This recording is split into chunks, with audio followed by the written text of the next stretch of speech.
What's good, everybody? Welcome back to another episode of the Gifted Hoops podcast. I'm joined here today by an emergent content creator and my guy, Real Talk. Real Talk, say hello to the people, man. What's up with y'all, man? My name is Real Talk. Glad to be here. Glad to get the invite from Gifted. Always fun to talk Lakers, even when we're trash, and that is what we're here to do. Shout out to the chat on playback. Shout out YouTube, and let's get it cracking, man. Let's get it cracking. Absolutely. Make sure to tap into Real Talk. I'll put all of his links. I'm pretty sure he has a Twitch as well. I'll put all of that in the description. If you want to watch the video version of this podcast, it'll be on YouTube at Gifted Hoops, and the audio version is on Spotify and Apple Podcasts at Gifted Hoops. Just type in Gifted Hoops podcast. You'll be able to find it. Let's get into it though, man. So officially, we're going to start from last year. So I think last year was a good season, I guess, in the sense of what you got from Anthony Davis. I want to start there. Anthony Davis was a very good basketball player last year. And I felt like, fantastic. And I felt like through all the turmoil you went through, seeing Anthony Davis play at that level was very, very, very, very impressive. But I got to know, from your perspective, what was your main takeaway after seeing the Lakers versus Denver again in the playoffs last year? My main takeaway is that we still employ D'Angelo Russell for whatever reason. That was the main takeaway. One of the main takeaways. Another one of the takeaways is that we're so unathletic at the guard position. And LeBron is, although he still is a great player, I do think that we could lean into using AD even more, specifically offensively. Especially if he's going to be a better passer playmaker, which he is, and when he's making shots, which he was last year when he's making the mid-range pull-up, I think we can utilize him more so in some late game situations. But yeah. I'm happy that you said his name as well. The reason why I started with Anthony Davis is because I think largely for last regular season, he was trying to fill as many holes as possible. But I got to be honest, man. D'Angelo Russell is a player that I've never been high on. I just got to be real. I see him time after time have moments where he looks good during the regular season. But in a lot of other games, you kind of question where he's at. And I felt like the first time against Denver, it's like, wow, he's practicing shots after the game, but in the game, his shot making isn't there. His overall decision making isn't great either. When he came into training camp and said, I want to be like Derek White, I was like, all right, bro, now look, this is either going to age great, where he shocks the world, he's locked in on defense, or it's going to last for like 2 months and he's right back to being D'Angelo Russell. I felt like it was kind of a wasted season because he was good during the regular season, right? He had spots, but once again, versus Denver in the playoffs again, it became a situation where his value just wasn't there. And there wasn't like a trade. I thought he would have been traded at the beginning of last year. Yeah. A lot of Laker fans did. We thought we signed him to a great contract because we're getting like a previous guy who made once upon a time D'Angelo Russell was making $30+ million in the association, right? Per year. We signed him on like a $18 million per year contract, with knowing that he also had a player option to opt out. So we were assuming he was getting traded. But the good old Laker front office just being the Lakers front office. I think one of the reasons, though, why, in all seriousness, why D'Angelo Russell struggles in the playoffs, because he is a good player. And I am kind of known via Twitter and some other spaces as a D'Angelo Russell hater, simply because I've just wanted him off my team. But I can't acknowledge D'Angelo Russell is a good player. I think the reason why he struggles in the playoffs is because as the intensity goes up, as you're playing better defenses and better defensive personnel. His just lack of athleticism, his lack of foot speed, and everything like that is hard, because they were putting a KCP on him, a Christian Brown, even last year, Bruce Brown, and he was just struggling with that because he can't necessarily beat anybody off the dribble, can't really turn the corner. So now everything is a tough pull up, everything is jump shot based, and when you're not generating any easy looks for yourself, it can be tough. And that's kind of the situation that he's in. He's a good player, a really good regular season player. I think he can provide value for a lot of teams.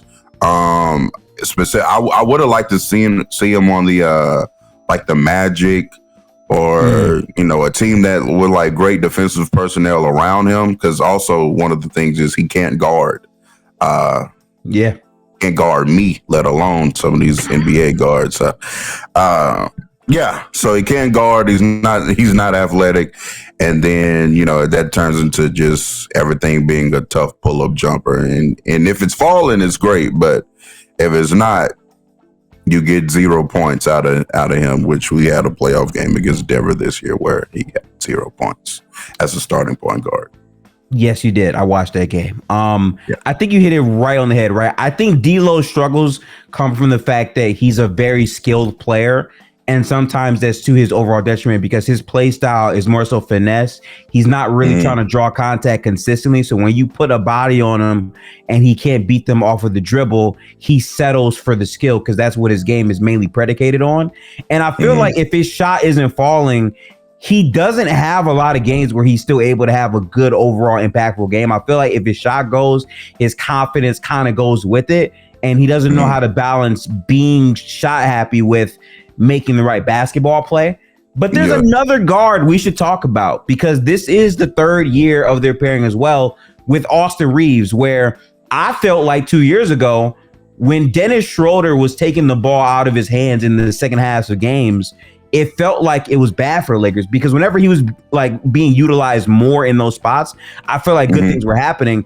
I kind of had higher expectations for Austin Reeves this year, and he didn't really live up to it. What are your thoughts about Austin Reeves? I think Austin Reeves had a solid year. I think he started the year off kind of rough, especially not only shooting, but defensively. He had took a step back early in the season. And that's actually part of the problem with the pairing of D'Lo and Reeves.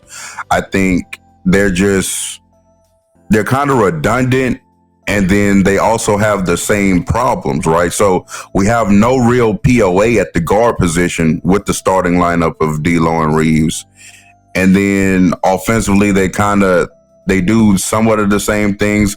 I do think, as you were saying, Gifted, that he wasn't as great as we thought he would be as far as being a pick and roll ball handler, making decisions out of that, being able to do skip passes, hit AD and rolls, stuff like that. He was very aggressive in looking for his shot this year, looking to get into that mid range pull up, which he was good in last year, but overall, I think Reeves had a good year. I do know like some Laker fans do want him gone as well. I'm not necessarily pro or against that. It's kind of just like if we get a better player, fine. If Austin Reeves is still on the team, I'm cool with that too. I think he's a good player. Okay. And then he had another good playoff showing as well. So he does also have that under his belt that he played well against Denver again. For the most part, and second half of the season, the defense picked up, did a pretty good job on Jamal Murray, also in the playoff series. So, yeah, I'm cool with Austin Reeves. Now, the question is, where I have a problem with Austin Reeves is some people keep throwing this all-star Reeves out here, all-star potential, yes, stuff they do. like that. He's not that good. He's not that good. He's a solid player, really good player, but he there's no all-star potential there. Reeves is like 26. He's like, you know what I'm saying? This is pretty much Austin Reeves. So we have right now is what we're going to get. 15 to 17 on pretty good splits. and hopefully he can be a net neutral to maybe a slight positive defensively. That's who Austin Reeves is. That's what he's going to be. He's not going to be an all-star. So please stop saying that. I 100% agree with that. I feel like with Austin Reeves, it's either he can't hoop again, right? Like it's either he can't hoop at all, or he's the best thing since bread was really created, right? I feel like Austin Reeves was a solid player. And again, I lean towards how he played versus Denver, because the first time around, I promise you, when I was watching the games, it felt like whenever the ball made its way towards Austin Reeves, good things happened. But then Dennis Schroeder was taking the ball out of his hands down the stretch. He lost his overall, aggressiveness, and the offense kind of went away from him, right? This time around, it was a bit less of that, but the D'Angelo Russell on-off type of things were also impacting his game. My thing is, I'm not sure what the ceiling of the Lakers is if you have both of them on the team playing together, because defensively at times it can be very stressful, especially if not being consistent. A lot of your games came down to, is the backcourt going to hoop or not? Because they'll have games where both of them are having bad games and your backcourt just is not giving you good production. I feel like that's a lot of what really impacted the Denver series, because Denver as a team was down in all those games, but their guys stepped up in big moments, whereas the backcourt was kind of shaky the entire postseason. Yeah, and then they're just not great NBA athletes. And one of the things that I touched on earlier, which I think the Lakers need to make it a point of trying to get real modern day NBA athletes. That's why Jared Vanderbilt is so valuable to this team. It's because he's 6'8", 6'9", good feet, long, good wings. Like, he's a modern day NBA athlete. D'Lo and Reeves, you know what I'm saying? What matchup are we going to go into where they're at an athletic advantage in the postseason? None. There won't be one. I mean, playing the Nuggets, it's not like Jamal Murray and KCP are, you know what I'm saying, these way, superstar they're athletes. Not like crazy world beaters in that sense, nah. Yeah. No, but they're still you could still see them athletically overwhelm D'Lo and Reeves. And they're not even that athletic, you know what I'm saying? Like, so we have to make it a point of getting adjusted more so to the modern day game, which is getting, guys kind of 6'5", 6'6" plus that are switchable, good wingspans, good feet. And that's why, to me, I don't know if this is a segue or anything, but I've been very intrigued about the Jeremy Grant possibility. That's kind of been the one player I've been paying attention to for the Lakers to get. I think if we got him, we would be cooking. But I'm not going to get my hopes up, because that's Rob Pelinka and Gene. Hey, listen, I definitely have a Jeremy Grant segue. Trust me, I can't wait to get into that. But I want to just get back to one more role player, because, again, I got something I'm really building up to. We talked about the backcourt. You mentioned Vanderbilt, which is important because he's really like the only athletic guy who can really, really, really defend outside of like the top two. We got to get to the guy, man, where the first year he was Kawhi Leonard in the playoffs. Great shooting, efficient.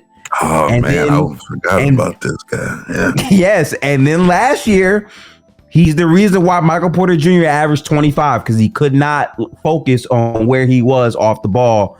Rui Hachimura, because I think he's a prototype of like a big guy that you think can do X, Y, or Z. But if you look at him, in terms of what you expect the power forward to do, he wasn't rebounding.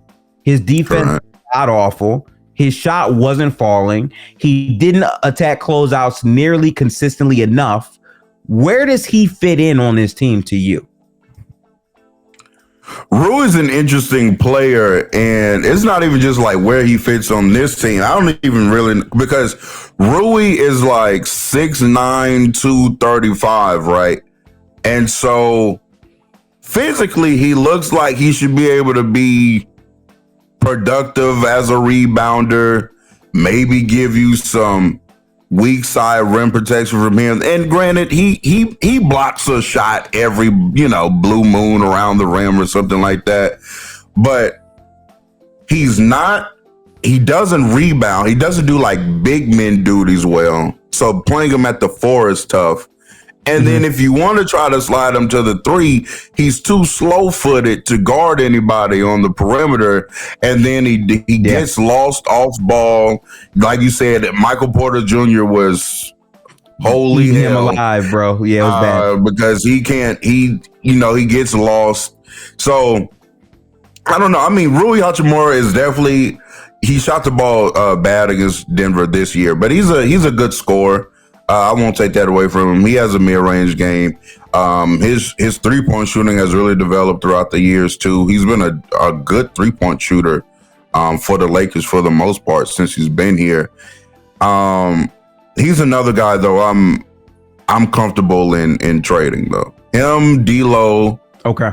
I'm comfortable trading Rui just because I don't really know where he really fits on the team. You know what I'm saying? Because he's, like I said, we can't really slide him to the 3. And because now Bron is playing a lot of 4 minutes, is like, can Bron and Rui both be out there? Because if they are, who's going to be, doing POA responsibilities on the wing, stuff like that? It gets tricky.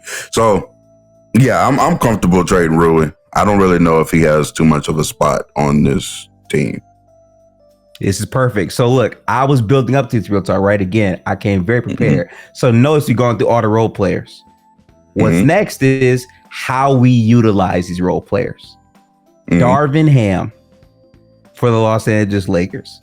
He's no longer the coach, but after going through the last year with Darvin Ham, I want your honest take on Darvin Ham. Is he a scapegoat? Was he really that bad?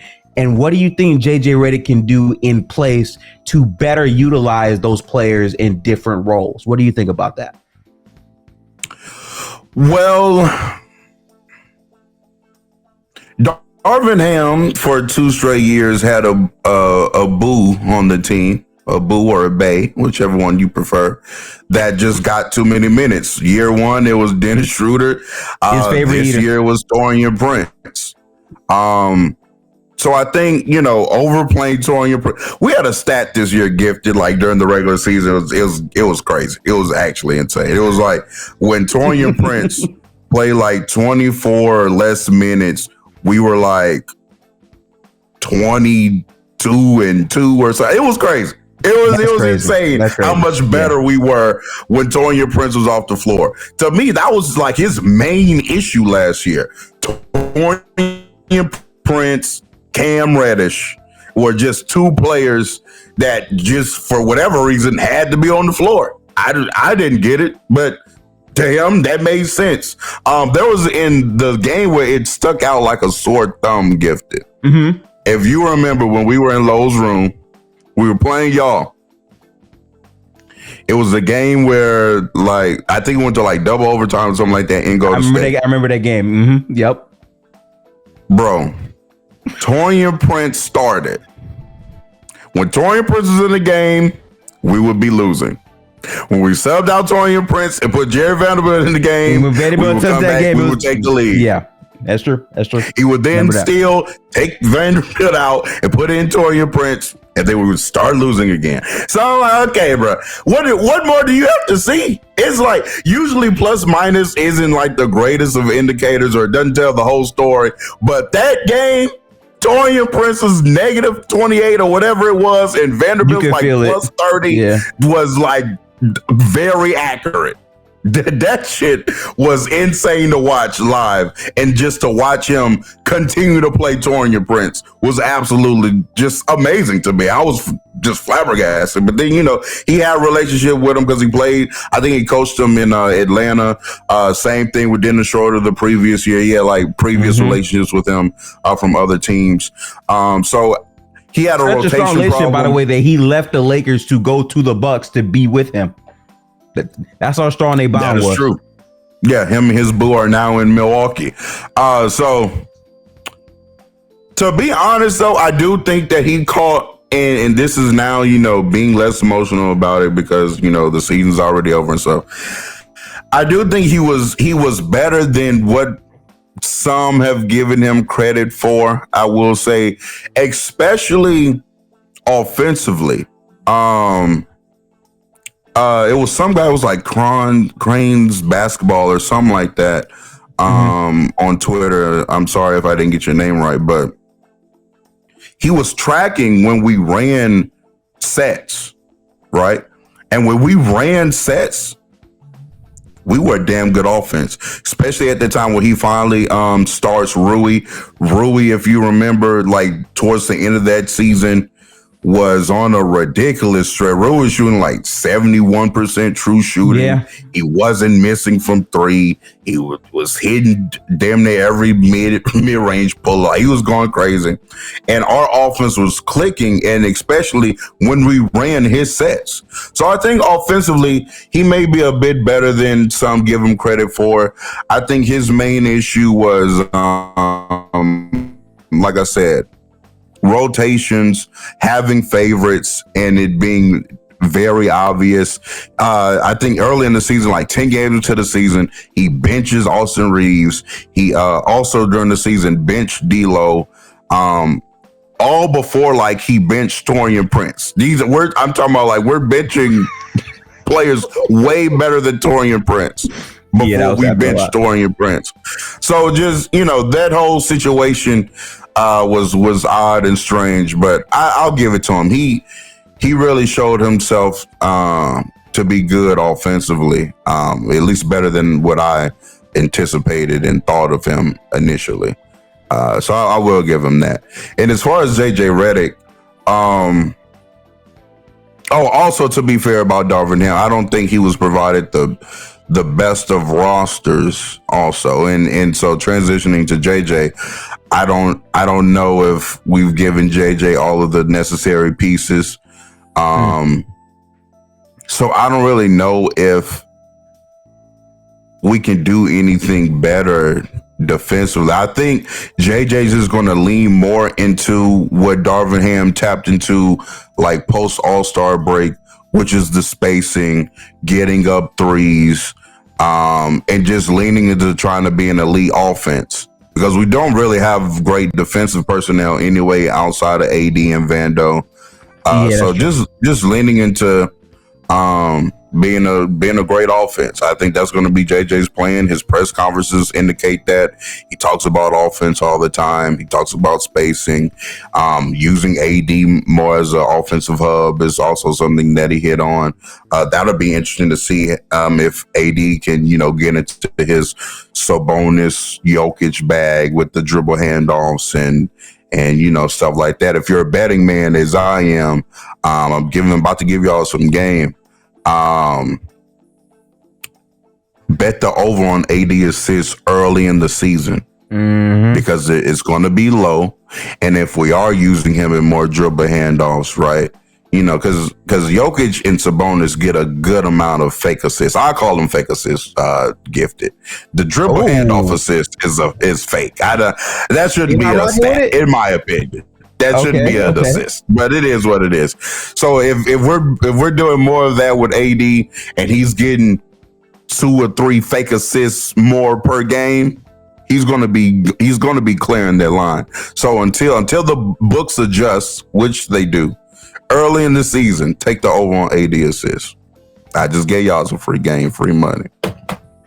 Okay, well, I would say this, right? I would say when I look at the Lakers, ultimately, they're a team that hasn't really done much in terms of addition from the offseason outside of their drafts and the coach that they've signed with their new coaching staff. I feel like for the Lakers, what they're really banking on outside of a potential Jeremy Grant trade, if that's able to go through, is player development. I feel like really getting these players into roles that can better optimize them is important. The Anthony Davis point, to me, a lot of it came down to the ball will go away from him down the stretch of games consistently. Like that was just a known thing that kept happening. There's spots where you can criticize Anthony Davis for not having the onus, but there's also times where it's like, no, just try to do what's working and don't go away from that. I think JJ Redick is aware and cognizant of that, at least from what he said. But I feel like player development and just understanding how to maximize these lineups, how to get Anthony Davis more downhill and get him the ball in easier ways are going to have to be the pillars that the Lakers hang their hat on if they're to have regular season success this upcoming season. I think those have to be the areas. And I also think that LeBron has a part to play in that too, in my opinion. I think he's skated some of that responsibility as far as late game keeping AD involved. Because a lot of our possessions late game do turn into Bron pick and roll, trying to get a switch. Okay, he gets the switch. Back out, Bron, ISO. You know what I'm saying? That results in not too much of anything sometimes. Not to say that, sometimes he doesn't, pull off miracles. He's LeBron James, but I think LeBron also can share some of that responsibility as far as keeping AD engaged in fourth quarters. For sure. Yeah. I do think that's possible. And that kind of does bring me to the next, I would say, train of thought here. So where are you with the Lakers front office? Because I'm curious in terms of what you think the plan is for the next 2 years, or if you even think the window is that big for LeBron and Anthony Davis as a duo. Obviously, LeBron is getting up there in age, but I kind of feel like his play style, even if it's going to continually diminish, can still be impactful. I just don't know to what end. Do you trust this front office moving forward? Do you not trust them? What do you think they have in store to make this team a real contender?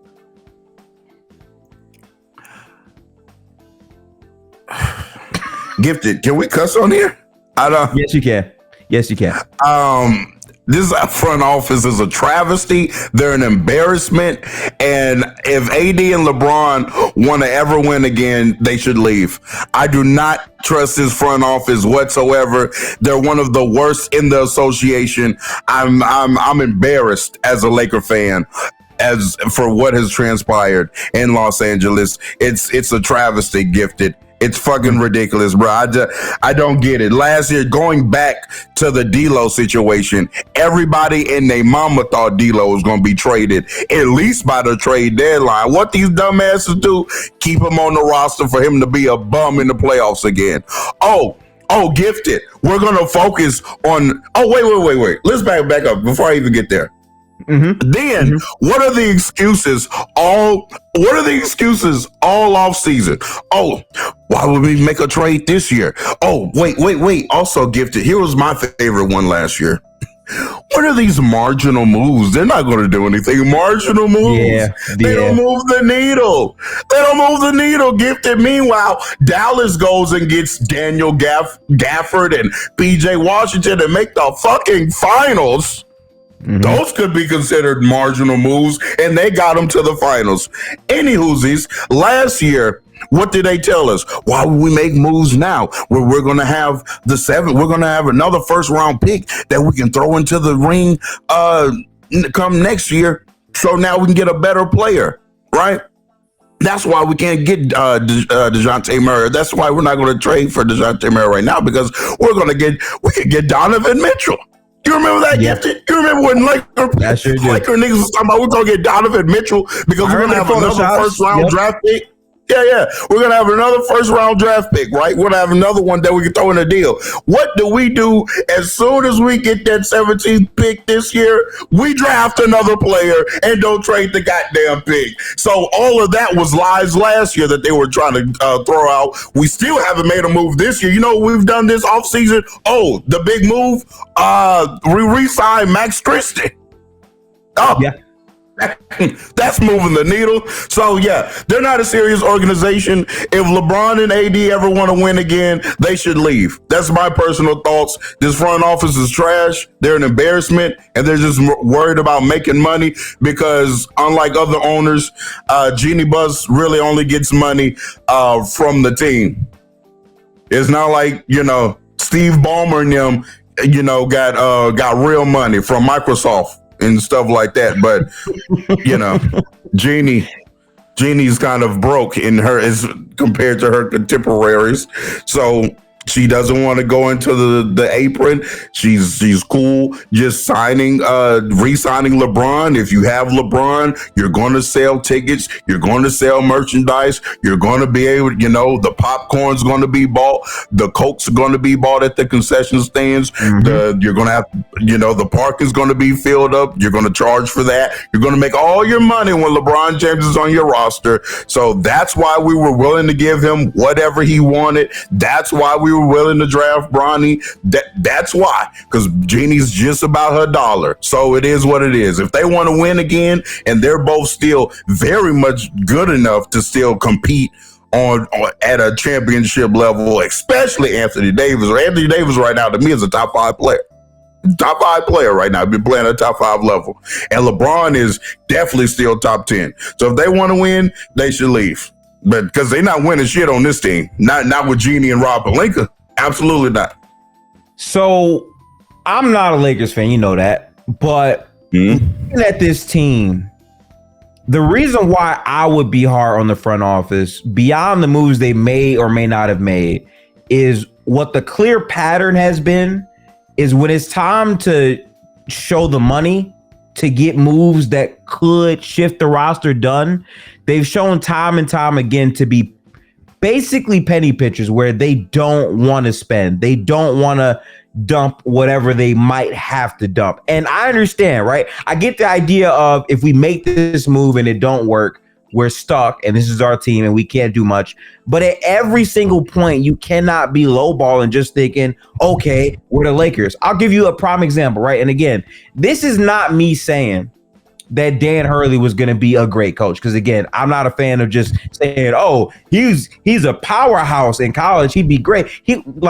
We don't know, right? It's only a limited amount of coaches who have won in college and also the NBA. Mm-hmm. I'm just saying it's a problem if a college is within $0.6 million of your offer. An NBA team is competing with a college to re-sign a coach for that much. Like, it just doesn't feel serious.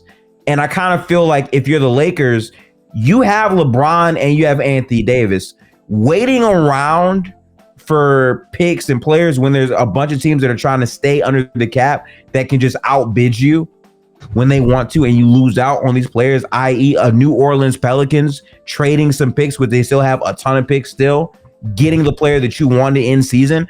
I feel like when you penny pitch, you can't win. And we can go through the teams, right? Denver, they're figuring out their salary stuff, but they went through that a couple seasons ago to win the title, right? It worked out for them. Golden State in luxury hell. A part of the rules is in place to make sure that, a dynasty like them can't happen again, but they spent the money to get it done. What did Boston do? Re-signed everybody. Derek White, re-signed. Drew Holiday, $135 million, re-signed, right? They are loading up to keep their teams prepared and ready for the second apron. If you're not making moves to get better, you're not really improving unless your team is young enough. And this team feels like a team that doesn't have a clear direction. It feels like it's a team with LeBron, Anthony Davis, and various role players that can have bright spots, but if they're not utilized properly, it doesn't really matter. And I put a lot of that on the front office. A lot of people want to blame Darvin Ham for a lot of things. A lot of people wanted to also blame Frank Vogel. Yeah, no, it's bigger than Ham, and it's bigger than Vogel. I agree. Yeah, it is bigger than that. And also one last thing, Gifted. Tell me how this makes sense. So they come into the front. Mind you, this is what I knew. We weren't going to do shit in the offseason. We weren't going to make any moves. When we had the JJ press conference and Rob Pelinka 72 times said something about player development, I was like, what? There it is. That means we're not making any moves. He's telling us right now, hey, we have all the talent we need in-house, right? And we have this great development program. When we just fired Phil Handy, one of the best skill and development coaches in the league, because that makes sense. That makes sense. We have a great development program, and we just fired Phil Handy. I forgot y'all fired Phil Handy. Yeah. So what's the direction? If you talk about player development, but you fire one of the best at player development, I don't know, bro. Jeannie Buss is just getting her coin. I figured it out. It's just getting her coin. She's happy that Anthony Davis and LeBron are on the team. That's gonna sell the tickets. That's gonna get her paid, and that is good enough for her. It is a damn shame that we have 2 top 10 players on our roster and we're not competing for titles. Because I think we're still, to this day, the only team in the league that can say that. Who else in the league can say they have 2 top 10 players in the association? I don't think there's another team with 2 top 10 players on the roster outside. Yeah, no. 2 top 10 and you're not competing for titles. That tells you all you need to know right there. All you need to know. Brown and Tatum, Nish. Okay, buddy. Yeah, that's interesting. It puts them in a weird spot because, again, I think LeBron is literally a all-time athlete who is literally defying the odds of time, where just every year he's coming back and he's playing ball. Even right now overseas, he's having games where he's the best player on the team. And to me, it's for this Lakers team, are you going to keep banking on that with everyone else getting younger, getting better, teams loading up to make more moves, teams like Memphis, right? They're going to come back now. Dallas, who can build up more continuity with their core, right? Even teams out east, this team's probably maybe 4 seasons away, but even a team like Orlando, who signs KCP, who has a bunch of defense to build on, right? The windows are clear for a lot of these teams. And for the Lakers, it's such a question mark because I feel at their best, they can be a top 5, top 6 caliber team at their best, but how consistently are they going to be there? And I like how JJ Redick speaks. I like how he thinks the game. But at the same time, that shit sounds all fine and dandy until you get in the locker room and you got to actually lead a group of men. We don't know how he is with that, right? So yeah, that's going to be an interesting, and then especially just, there's no really running away from the fact that he had a podcast with LeBron. There's no running away from that fact. It looks crazy. It does look kind of, it looks funny to say the least. The optics aren't the best heading into that situation. So now he has to try to balance when he says something and the players trusting that, this is a move that he wants to make and not that LeBron wants him to make, and just handling the dynamics of that in the locker room. Are the players going to trust him? Can other players outside of LeBron and AD really buy in to what JJ is selling? That's going to be interesting. And how does he critique LeBron? Is he soft on LeBron, or is he going to be just as tough on LeBron as he is on everybody else? So we'll have to see that. It's an interesting dynamic, to say the least. I've never seen anything like it. So yeah, I don't know as far as the JJ Redick handling the rest of the team situation. But also there's something you said earlier about teams' windows closing. Me personally, I don't really know where we're going to go when LeBron retires anyway. So to me, we should be going all in right now. I think LeBron and AD are still that good. I think they are good enough to be the first and second player, whatever order you have them in, the first or second player on a championship team. And when you have talent that good, you should still be going all in every year, trying to make yourself a championship contender right now. You shouldn't be worried about what's happening 3, 4, 5, 10 plus years from now. You shouldn't be worried about that, in my opinion, when you have 2 talents like that on the roster.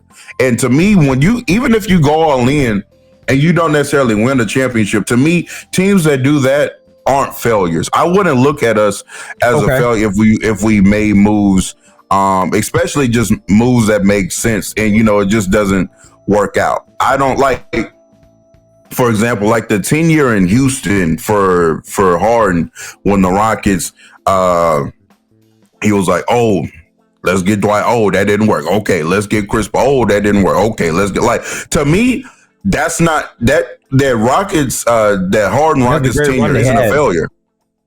That's not a failure to me. They were a really good team.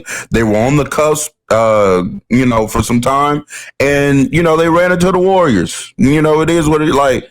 That was a really good team, and I think we should be trying to do the same thing. We should be trying to compete for titles right now when you have Anthony Davis and LeBron James still playing at that level.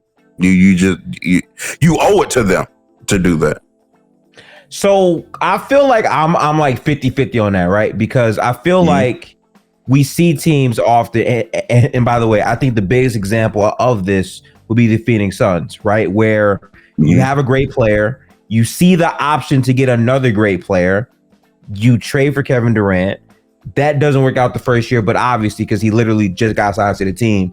And instead of maintaining flexibility to build around Booker and Kevin Durant, you said, okay, this is our window, so let's go get another player in Bradley Beal. Because on paper, he's a great player. If we add him, we'll have a big three. We'll be this unbeatable team, all this stuff.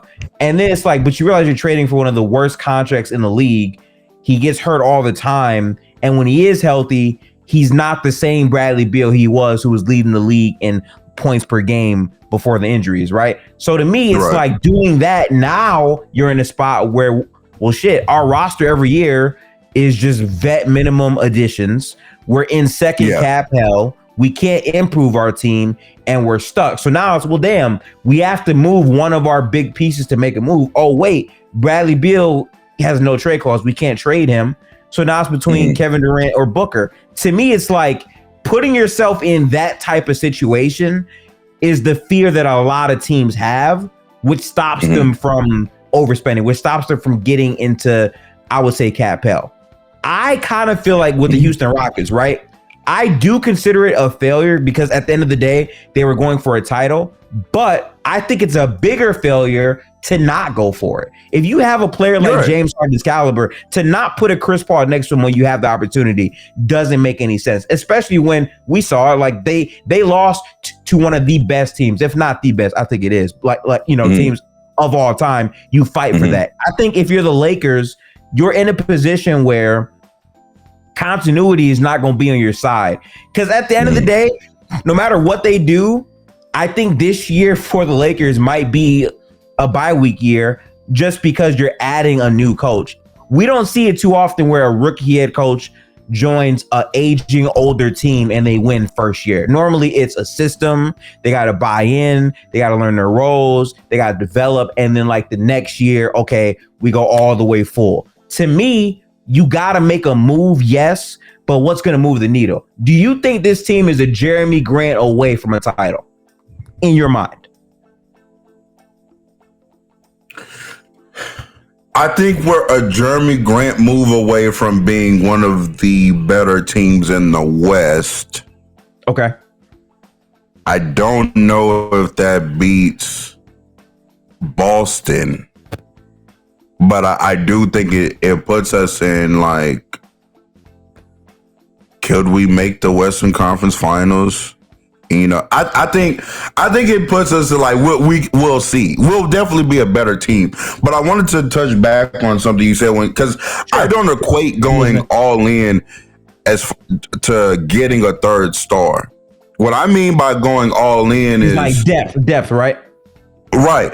Or like, maybe a team is maybe asking for one extra first round pick that you rather not give up. But it's like, just go for it. Like, even if you can, because I hear a lot of Laker fans like they do the Laker tanks. They're asking for so much for a player from us because we're the Lakers. And it's like, I hear you, but even so, even if the Trailblazers want 2 first round draft picks for Jeremy Grant, and if you don't value Jeremy Grant as a player good enough to give up 2 first round picks, I hear you.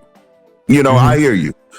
But at the end of the day, I would that to me. That's like an all-in move, not necessarily. Oh, we got to go get, somebody that's making 50 plus million, third star. You know what I'm saying? To me, what I'm noticing is that a lot of the good teams, especially last year, because Denver has lost KCP now, but a lot of the good teams in the league are just investing in their best 5 to maybe 7 players.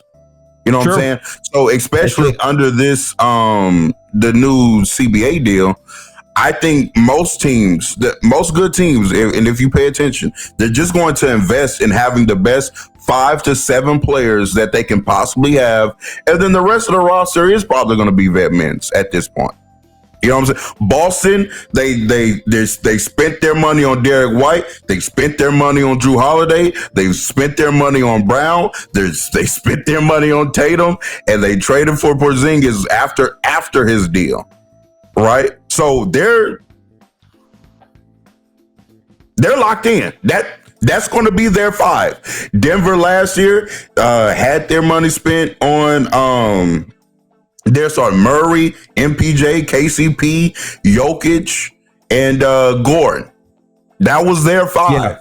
The Philly this year, what they're planning on doing this year is going to be MB, PG, Maxey, Oubre, and whoever else. But you're just going to be investing your money and your top 5 to 7 players and rocking out. I think that's where the league is headed, and that's where we are right now. So, to me, the Lakers should be collecting the best 5, 6, 7 players that they possibly can. That, to me, is what signals going all in. Not, we got to go get Bradley Beal, who's making 50 plus million. Like, we need another superstar. I don't think that's the only way of going all in. It's just like maybe you do just spend the extra draft capital, you know what I'm saying, or whatever, something like that to that extent. I'm just wondering what like the combination of moves, because I think if you're looking at this overall roster, right? If you're asking me, I think the areas where they're missing is outside of Vanderbilt, you don't have another strong like athletic wing presence that can play help side defense or even just POA on like bigger bodies to me right. I think Vando's more like the cover on guards, maybe medium-sized guys, whatever. I think you need more two-way players on the roster because what this team is, in my opinion, again, don't get offended, but I think a strong comparison to me would be like the maybe 21 Nets from the perspective that outside of your top two players, right? You have a roster of variance guys where we can have 35 points and everything's pretty. We good. Or if they're not popping offensively, where is their value on the floor? I think there's a lot of guys on his roster like that. And if you could dump that to get more balanced two-way players, it could make sense. My only thing is like, I think those moves are hard to make because the Lakers have to find a way to do it with their 2 picks and their contracts, and then who wants to turn those contracts into some value. That's why I'm having a hard time realizing like, okay, like if they're able to make it out of the Jeremy Grant trade with just 1 draft pick used, where can you use the other draft pick to flip it is my question.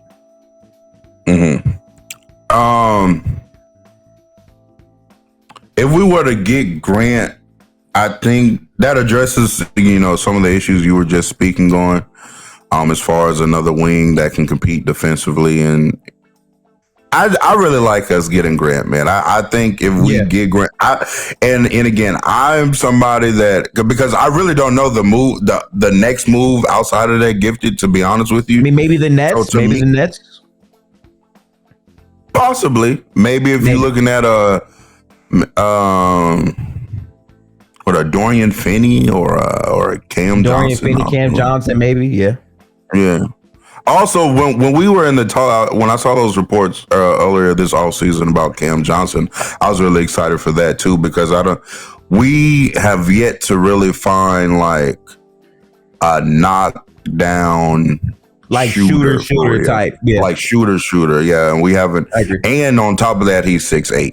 He's not a 6'4", 6'5" shooter. He's like 6'7", 6'8". So I really like that. So yeah, we can get a. So like I was saying, if we can get like a Cam Johnson or and a Jeremy Grant, I think that would bode nicely for this roster. I really like those moves, even at Finney Smith. But number one to me on the priority list should be getting Jeremy Grant. We should be heavily invested in getting Jeremy Grant on this roster. Okay, so then we are a ways from the season starting. There's still players out there. There's still moves to be made, even though it's not like massive needle movers available just yet. I'm assuming when the season starts, things are going to open up. There are going to be teams that underperform. There's going to be buyers. There's going to be sellers. My question for you is, if the Lakers get off to a rough start, what happens with the season from that point? Because if they have another year where like they're hovering around like 9 or 10 for most of the season, then they pick it up at the end, like how does that impact what you want the team to do at that point if they're not performing in the West? Well, gifted with, to us, to me, the only way we're kind of out of it. And as you know, as a fan of another team in the Western Conference, kind of just blindly stating like, oh, you're 9th or 10th doesn't come with enough context, because most of the teams in the West are separated by a game and a half. You know what I'm saying? Like, so yes, you can still be very much competitive. To me, the only way that the Lakers are struggling like to that extent, though, as far as not competing, that just means either AD or Bron is missing a significant amount of time. Okay. And, you know, if that happens, which, I mean, it's definitely a possibility. I can't be, naive and act like that's not a possibility, which is also why it was frustrating that we didn't attempt to better the roster last year, because I don't know how many more seasons, Gifted, you can guarantee of AD he played like LeBron simultaneously playing 70 plus games together and finishing the season. I don't know how many more seasons you can guarantee that. So you don't do anything when you get a season like that, which is wow, Rob Palinka and Jenny. But to me, that I don't really know if that changes my viewpoint about the team. Like I said, I think if we're that bad, that just means AD or Bron is hurt for a good amount of time, and that would just be unfortunate. Like that's all that would be. It would just be unfortunate. But I do think if they're playing, even with the cast that we have now, we're still going to be competitive in the Western Conference. Yeah, for sure. I'm not gonna lie, man. The West is kind of crazy because when you look at it, right? OKC, the number 1 seed last year, literally traded their liability player in Josh Giddey for Alex Caruso. And then they went and signed Hardenstein from the Knicks in one offseason.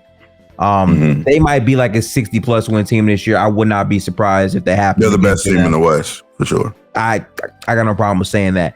Then, to me, a sleeper team that's back next year in Memphis, where you have Ja Morant back with Bane. They got a couple players last year that had time to develop because they weren't a great team with GG, Jackson, Vincent. They also got previously the best backup big man in the league in Brandon Clark back as well, right? Like, I think that's another team that in terms of the overall regular season can be a dominant team, especially if Ja is back to being Ja Morant during the regular season. Then you also have a team like the Wolves, who got Rob Dillingham as their backup now, right? Like, they just have a lot of teams that are younger. They run the floor. They're more athletic than people. I think the Western Conference is going to once again be another dogfight. The Suns just got Tyus Jones, which is great, but weird for because them. We know, because I kind of feel like Bradley Beal should come off the bench. I don't know if that's a hot take, but I don't like the idea of having 4 guards start. Like, I don't know.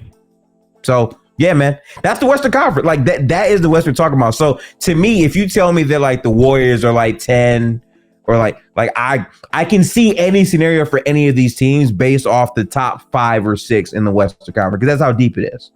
The West is going to be.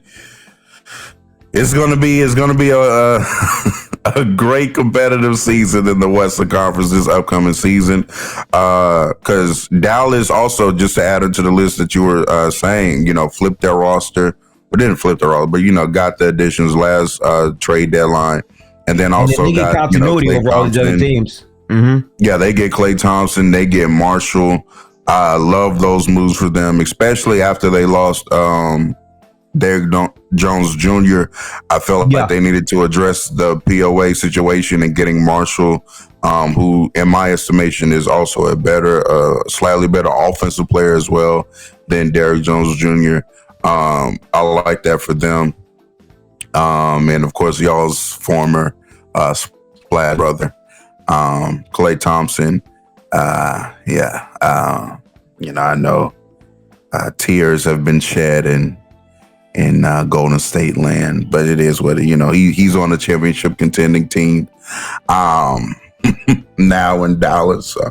I'm not gonna lie, bro. Like, I might be an asshole, but like, I've never shed tears about Klay leaving, and I don't think this is me shitting on Klay, but I kind of was over it in a sense. Like, I feel like his best years were behind him. For sure. I think that our team wasn't good, and I kind of felt like him being on the team, he had moments where he also just wasn't good because he had to do a lot more. I think in Dallas, he'll have a better role. To me, he's literally the Michael Jordan of Tim Hardaway Jr.'s. So that's a perfect fit for them because they hated Tim Hardaway Jr. He's the best asset because he's just a far better shooter. So to me, that makes sense. I just question like the defense against competition. But the thing with Dallas that makes them scary is that if the game is close within like 5 points to close out the game, they're just the most dangerous team in the league to me. Because even in the finals, right, they got beat badly in the finals because none of those games came down to crunch time outside of maybe game 4. No, sorry, not game 4, game 3. Game 3. Three. Yeah, they are a great clutch team. I mean, obviously because, of Luka Magic and Kyrie Irving. Just two of Luka, once the Lakers were eliminated and I was a big Mavericks fan. I was one pushing a lot of propaganda for them once they made the trades. It took me one game after they made the trades, and I was screaming to the top of to the top of my lungs that this is a championship contending team now. Because after they got the trades and then they played OKC and beat them niggas by like 40, I was like, oh yeah, I'm seeing Luka now with 2 lob threats. He throwing that bitch up, and Daniel Gafford catching it. You know what I'm saying? Derrick Jones is guarding. Getting out in transition, and I'm like, oh yeah, they were like that one game. I was convinced after one game. Then so yeah, I'm a big Luka guy, so I definitely keep my eye on Dallas all the time. But yeah, as you were saying, man, the West is going to be also Sacramento getting DeMar DeRozan, and be it that Sacramento. But I think that matters because they got better. I understand like it might have questions in terms of how good are they postseason, yada yada yada. But a lot of times we saw that offense. If it wasn't handoffs, they didn't really know exactly what to do. DeMar DeRozan being like a vet on the team who can slow the game down. Get to the free throw line. I think he adds a lot of value for them, even though the defense is very questionable still. Yeah, I like the move for them. And they're always they're going to be able to put up points, which always makes them a good regular season team for sure. So they'll be in the mix trying to be top 6. Also, like you said, the Suns, I really like the Tyus Jones pickup for them. I think that just more so than anything, it just kind of slots everybody back to where they should be. You know what I'm saying? Like, Devin Booker shouldn't be your point guard. You know what I'm saying? Nor should Bradley Beal. He's a 2 guard. So now Devin Booker will be playing the 2. Kevin Durant, although he's gotten better throughout his career as an on-ball creator, he shouldn't be the one dribbling up the court, trying to table set, trying to do that himself, get him in his spots where he can be, what he is, which is arguably the greatest scorer in NBA history. Let him do that. And Tyus Jones just slots everybody correctly. And I 1000% agree with you that Bradley Beal should be coming off the bench. Now, will it be the most expensive bench player of all time? Yes, absolutely. But it just makes sense. It just makes sense. Bradley Beal should not be out there. Will they do it though? They're not going to do it because he makes 50 something. They're not going to do it. We talking basketball, but like the politician shit. You know what I'm saying? Yeah. He's not coming off the bench making $50 million a year. It's not happening. No. So with all the West teams we gone through, as a Lakers fan, who are the top 3 teams you are concerned about in the West? Regardless of what you do, the top 3 teams you are concerned about in terms of matchups. I mean, obviously, as a Laker fan, I have to say Denver. I know we didn't say them, but Denver obviously just has our number. I think I'm going to say OKC now. I wasn't really concerned about OKC last year because they weren't, as Stephen A. and other pundits on TV like to say, they lack girth. Pause. On the inside. Yeah. But now them getting Hartenstein kind of solves a little bit of that problem. We had played OKC last year a few times, like 3 or 4 times. I think we were like 3-1 against them. AD was dominant. LeBron was dominant against them. We were just physically imposing on the interior to them, but them solving that issue, I think OKC now is definitely up there. And then see Denver, OKC, and as a matchup against us,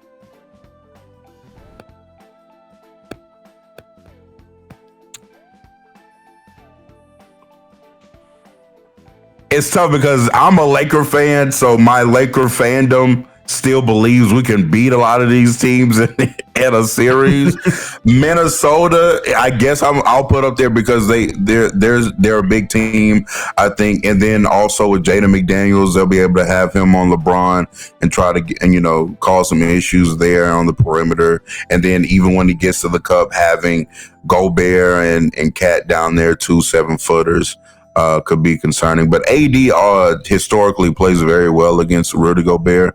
So that's why I was like hesitant to say Minnesota and their lack of offense. But you're right, they did get Rob Dillingham. I'll see how he progresses throughout the season. And we don't have anybody if Vanderbilt isn't on the floor to even remotely stop Anthony Edwards. So that's also a concern. So I think Minnesota's a very interesting team, by the way, because and Denver, bet it up. I think Minnesota is a dangerous team, and I say this because my biggest thing with teams that win titles, I've been saying this for years now, continuity is 100% the thing that matters. If you go through the last overall champions, right? Boston, for the most part, has continuity. I understand that they have new players, but Tatum and Brown being their system for many, many, many, many years, and you putting players who are just better skill sets made sense, and that's why they were able to win, right? Denver, they had their team together for multiple years with Jokic, Jamal Murray, Michael Porter Jr., Aaron Gordon. Golden State was what it was. They like you need that. And for me, Minnesota is a team where they trade for Gobert year 1, Cat gets hurt, they make the playoffs, they're out. Then last year was year 2. Ant takes another leap. Cat officially fits in as their number 2 guy. They're almost the 1 seed. They're literally tied with OKC, but they didn't have like a tiebreaker. So obviously OKC gets it, whatever. And now they're going into year 3, where now you have guys who really know how to play together. They know what works, what doesn't work. They know what they have to really work on. And you have Rob Dillingham. And if I'm not mistaken, I don't know if he can turn into a real player this year, but Leonard Miller, who they drafted, I think 2 drafts back as well, who's like a very good wing who can play defense. So to me, I'm viewing them as a team that matters mainly because of the size. Because my thing is this: Denver is a good team, and I do kind of want to get to them because I might be a little disrespectful on this podcast. We're gonna see, but I feel like with Minnesota, the size is what puts them in the conversation, and then with Ant and his explosion, he puts them in that convo. You question their offensive portability and like how good they could be in spots there. And I think Rob is just asked to come in and get buckets, like be their sixth man to add some creativity in spots if he's that good. Yeah, if he can be there. Yeah, and size, I know that it seems like, you want a lot of guard skill on the court nowadays. You want, a lot of wings, this, that, and the third. But at the end of the day, man, you can't teach size, bro. And if you look at the past champions just in the 20s, 2020 was us. We were playing, McGee, AD, Dwight Howard, and 2 or 3 would be on the court a lot of the time at the same time. You know what I'm saying? AD you start at the 4 in 2020. So we starting a legit center with LeBron also at the 3, who's 6'9". Yes. 21, the Bucks were starting Giannis and Brook. They were basically 2 7-footers. I think y'all who kind of in the 20s are really maybe the only exception between, because y'all was starting with Draymond and but Draymond isn't back in them days, Yeah. And then 23, of course, Jokic, Aaron Gordon, just Michael Porter Jr. is 6'10" at the 3. You know what I'm saying? Like size matters, pause, but it just does. You having size is, especially come playoff time, and having those physical advantages really matters in competitive basketball late and the deeper you get into the season. It just does.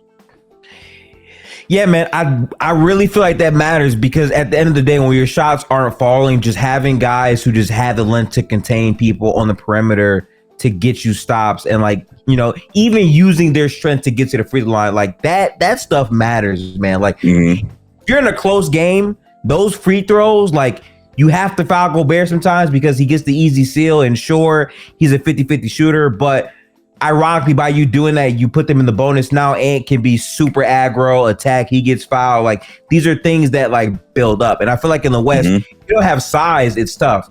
It's funny because Minnesota is a phenomenal matchup for Denver, but Dallas is a great matchup for Minnesota based on what we saw, right? So matchups are going to matter significantly in the playoffs. But I do have to say this about Denver, and this is funny because really unrelated. I have another podcast on Saturday where I'll be breaking down Denver.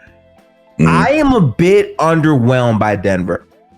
And I understand like they have the best player in the world. I do believe Jokic is that.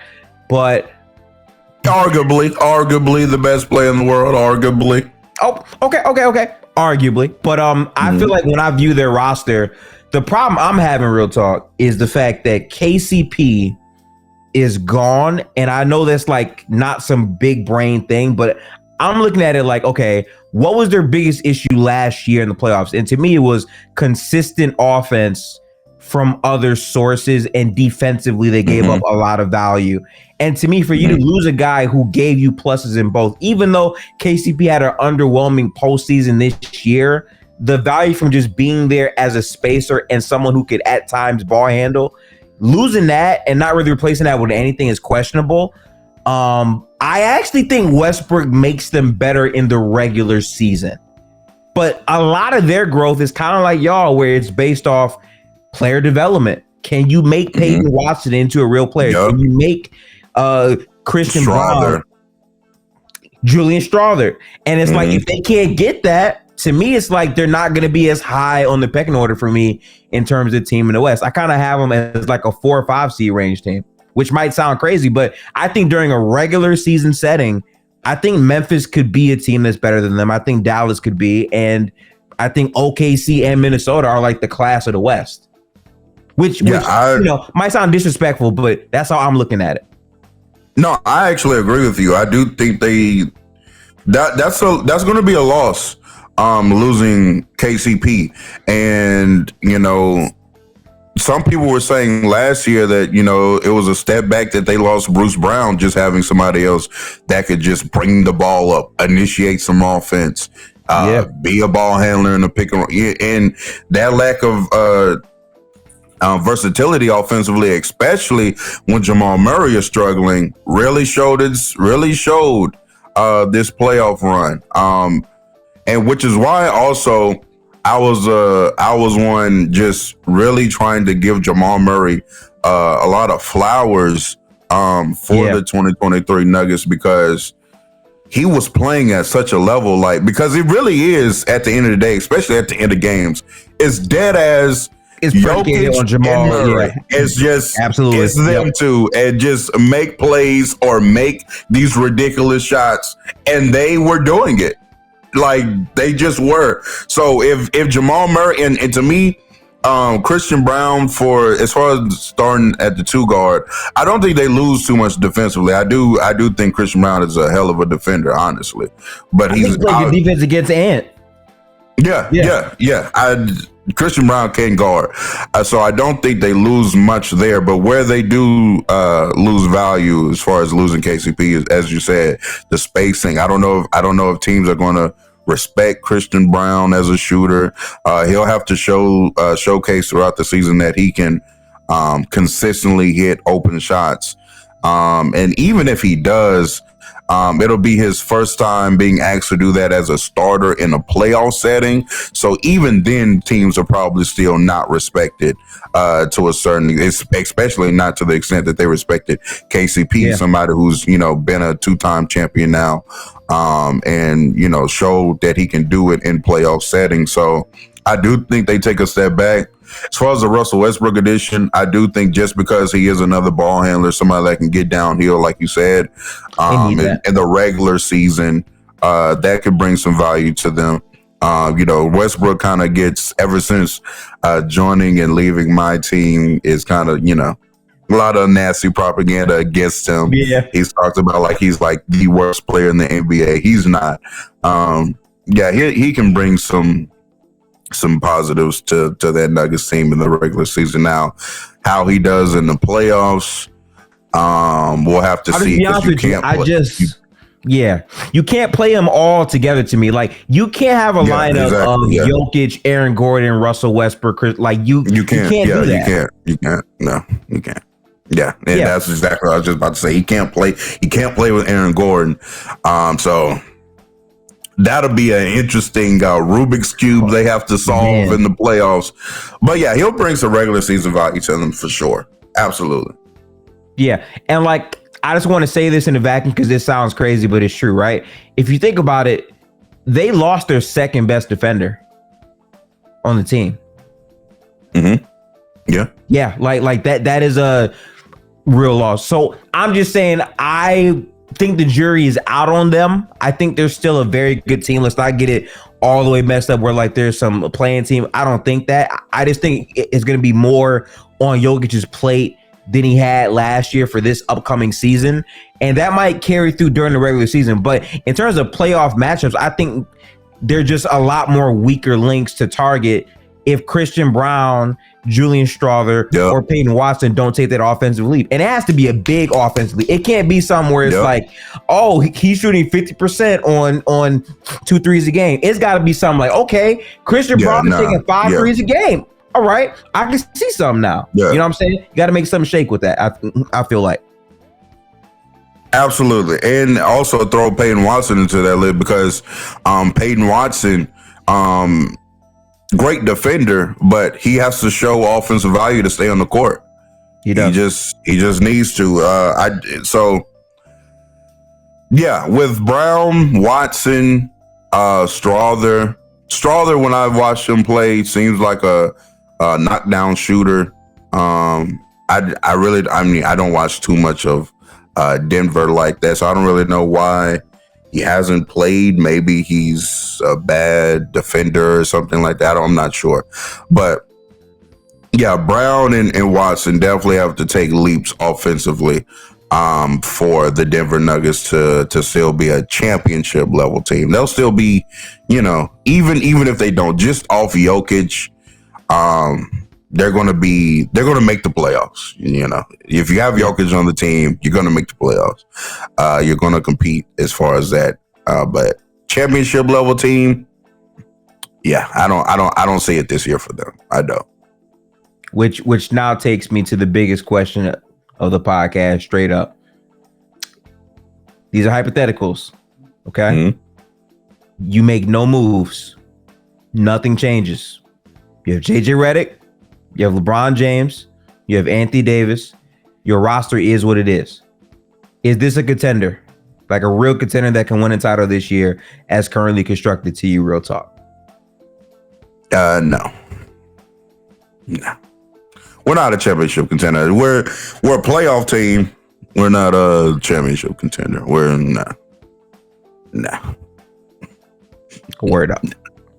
I feel you. I'm also in the same boat. I'm seeing my team make all these mini trades that don't mean anything if you don't get he who shall not be named for the 13th time in 13 weeks. I'm not going to say his name, but you know who I'm talking about.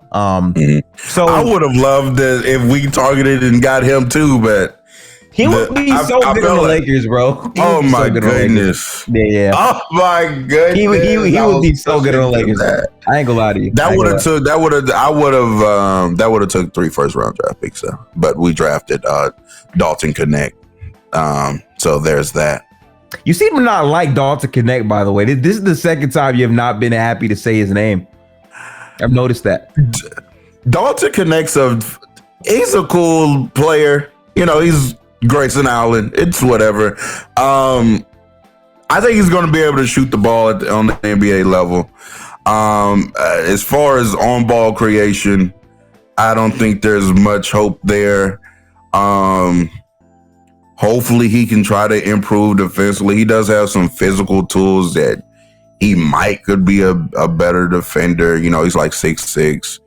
Yeah. Strong frame, you know, but he's not, you know, he's Grayson Allen. Like he's a taller Grayson Allen. That's what I think Dalton Connect's going to be. So fine player, you know, whatever.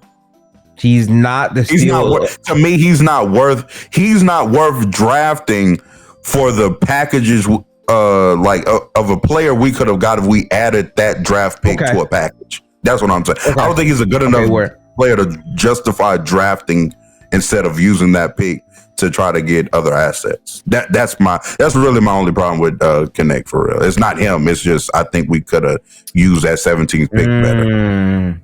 So basically what you're seeing is like you're seeing some solutions to the Lakers situation had they used the pick, which turned into him. Right. Yeah. Okay. Word. Well, I'll say this. I know you want to win a title. So I know at baseline that's something you want, but understanding this roster and the front office that is in charge of making it that, what are your baseline expectations for the Lakers this season for 2025?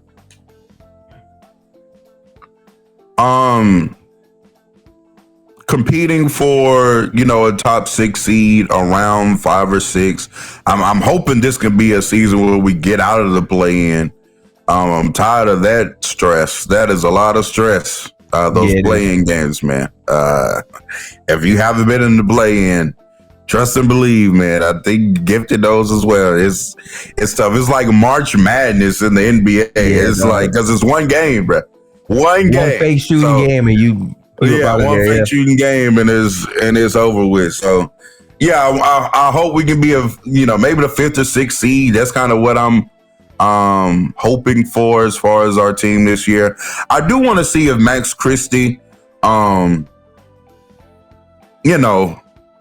gotten better. I did like him as a prospect. I did want him to get more playing time last year because he's theoretically a player that we need, right? Theoretically, he's a 3-and-D at the 2-guard position.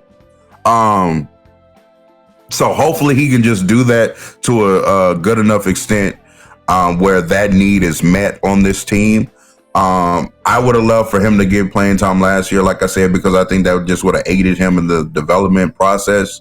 Or or truthfully, just still have him playing in the G League. I didn't understand why we just had him getting DMPs and just not playing any basketball. I feel like if you're not going to have him in the rotation, at least have him getting basketball reps in the G League. But you're just having him sit on the bench, and now you want to pay him during the off season and then throw him into this bigger role, which you might have not, developed him for yet. So I'm just going to be keeping an eye on that. But I do like him as a prospect. 6'5", 6'6", good athlete, very good athlete.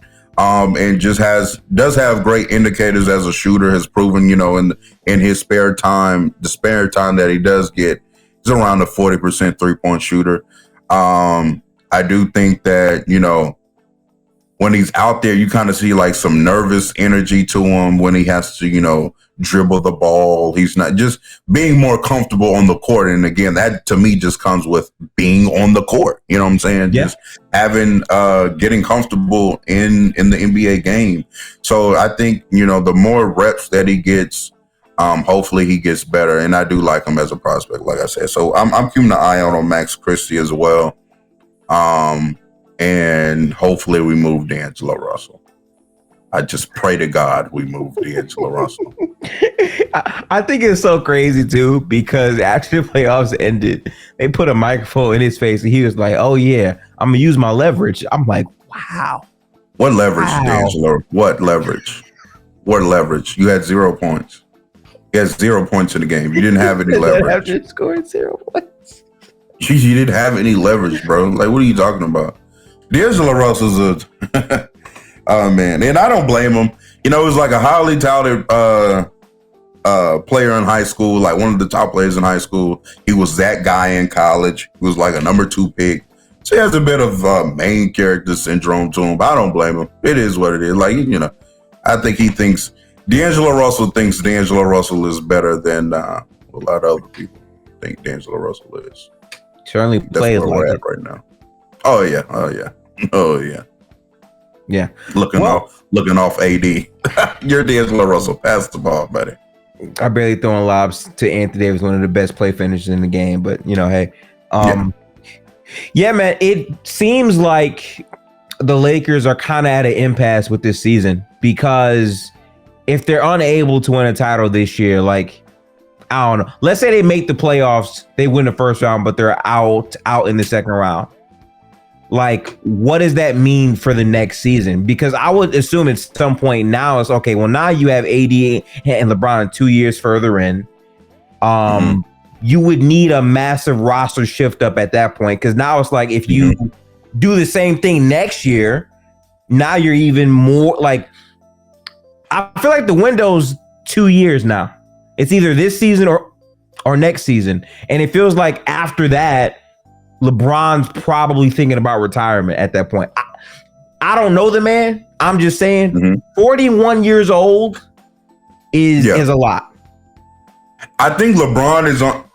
So it's interesting because how I think about like players like Bron, KD, Steph, Kawhi's kind of like, well, he's kind of out of that list now because I don't know about Kawhi. Yeah, Kawhi. Shout out to Kawhi, man. Just a great thief, just stealing money from the Clippers. But guys like KD, LeBron, and Steph, I'm kind of ranking them season by season. I'd like, to me, they have to provide evidence every single year that they're still playing at that level, simply because of their age and like now things that they're doing are kind of unprecedented, right? So I think LeBron is even to himself is thinking like that, because theoretically the window should only be like a year or two, because you have to have AD and LeBron playing at a certain level. But I'm getting to a point now, gifted, to where like you don't know for real. I don't know, like LeBron could still be a top 10 player in 2 years, which is absolutely, to me, a crazy like thought. But the window is predicated on how good AD and LeBron can be. And if LeBron is still playing at that level, then the window is still there, but you just have to get the right roster around it too. And if they're playing at that level. So theoretically, the window is maybe 2 more years, and then maybe he does retire. Maybe he does finally fall off the cliff that we have been waiting for him to fall off of. But if he's still the 8th, 9th, 10th best player in the league, and AD is still the 6th, 7th, 8th, you feel like you got a shot still. Yeah. Still, yeah. We're going to still be in the same situation. We still have these top 10 players, so we still feel like we should be trying to do something to win a championship. And see, this is the important part of the conversation so far, right? Because my thing is this: I'm trying to think ahead the right way, right? So I've thought about all scenarios, right?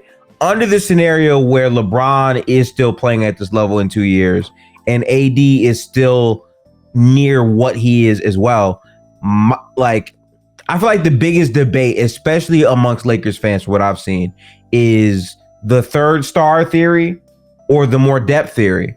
And I got to be honest, I am a guy that's more about depth because we've seen rosters. Like, you have to have a good roster to win championship. You just do, right? Boston is such a great team, not because of 3 players, but because of their like top 6, right? Like that's how good they are. However, I feel like with the Lakers situation, if you don't win this year, I think the surest bet at that point is to go after a third star, just because once you get the good players, now you have to spend more time developing these players, using them right, putting them in spots to overall succeed, right? I'm always more depth for sure, but when I have players that are on like a 3-year timeline, 4-year timeline, whatever it is, I kind of feel like at that point you have to get just another great player to complement them, so that way the role player variance doesn't have to be as relied upon. Okay. Hold on, let me text the person. No problem.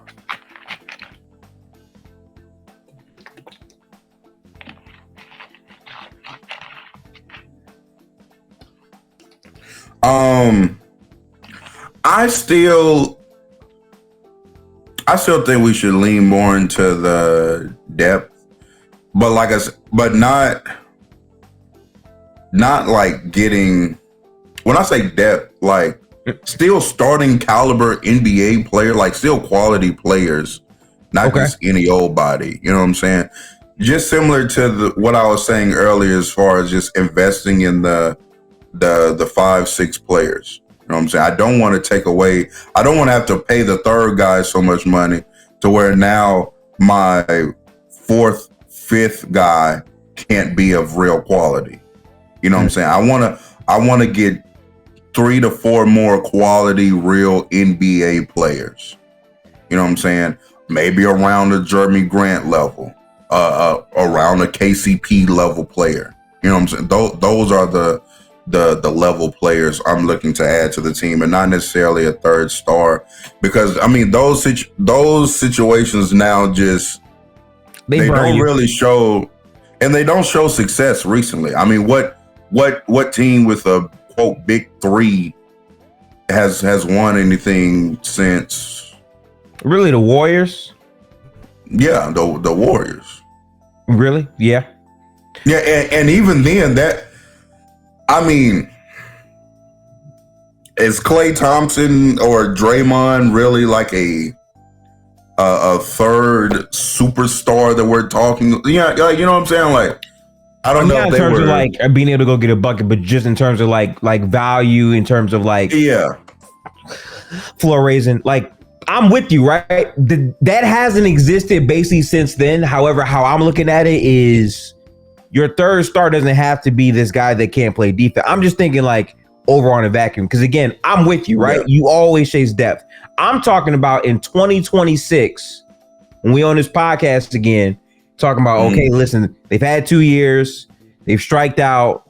Like, at what point does it then become, we can't like it's not sustainable since it's not working out with these players? Because my thing is, the difference between every other star combination, and a lot of people are going to say this is glazed, I don't think it is that when you have LeBron and Anthony Davis as your links in terms of the playmaker and the big, That third star can be a guard who can score at 3 levels, a wing that can play defense and shoot. I just think you can get away with much more with LeBron and AD being your 2 star players overall positionally, right? Because you have what you need. And I think because of that, that's what makes me more open to the idea, not this year, but in 2026, if all this shit hasn't panned out, in going for that third star. Only because at that point, I feel like 2 years from now, they're not going to be as good as they were now.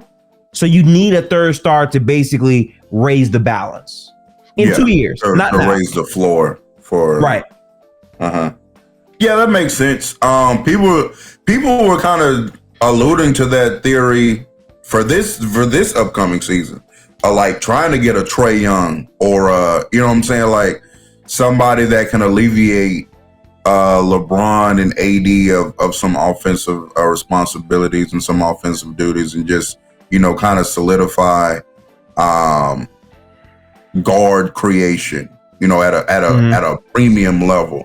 At a premium level too. So yeah, that theory it's already being tossed out. So yeah, I mean, I can understand that logic for sure. To me, I just feel like, I don't know, because 2-3 years from now, AD will be what, like 33, 30, maybe 33. Yeah, I mean, like 42. That it would make sense. That would make sense at that point. Yeah, I could agree with that. Yeah, getting like the third star. Yeah. Shoot, hey. As of right now, though, they need to invest in getting Jeremy Grant quality players. Yeah. Go get Jeremy Grant and get some quality players, man. Yeah.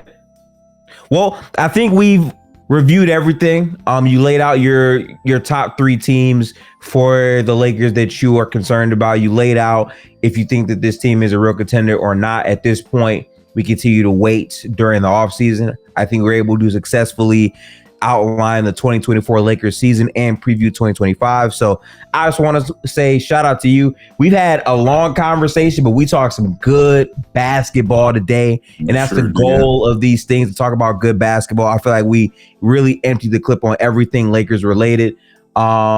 Big shout out to Real Talk again. His links and all that will be in the description. If you're listening to the audio version, again, if you want to see the video version, it's on YouTube. And we do these things live in playback where you can interact with us. That's not going to be in the recording. We'll do that after. But Real Talk, any closing words for episode, I think 48 of the podcast? Yeah, man, I just want to appreciate you having me again. Appreciate any and everybody that does follow me. You can follow me on Twitter. You can add my playback room. I don't have a Twitch or YouTube yet. That will be coming. But so yeah, if you can be a member of my playback room, where I am streaming not only Laker games, but, you know, I'll be streaming a lot of games for this upcoming regular season. We stream the Olympics, the Women's Olympic Games now. I stream the WNBA also as much as they playback allows me to. If it's on my live remote, I'm going to watch it. Shout out to W playback. Let's get some more W on playback. We need playback. So yeah. We need the W playoffs. We need that. Facts. Most definitely. So yeah, just again, appreciate you having me. Shout out to Gifted, man. Gifted is a great basketball mind, very consistent creator. Shout out his crew also in Gold Blooded. Make sure that you're following them, keeping in touch with them. Shout out KB, shout out Denver. So yeah, man, we're I feel like I have a great community. As far as like upcoming creators, I feel like we're good, bro. I think we're really good. I think we're entertaining, we're knowledgeable. And I just mess with everybody in the space. So shout out to you. Good energy. Yeah. Shout out to you, Gold Blooded, Eli, Doug, just everybody in the basketball kind. I mess with a lot of y'all. So yeah, appreciate you for having me, man. Absolutely. Well, this is the end of this episode of the podcast. The next one will be Denver. So make sure to tap in. Again, all these episodes are at the Gifted Hoops podcast. It's on Spotify, Apple Podcasts, and also YouTube for the video version. Peace out, people. Y'all have a good one. Yes, sir.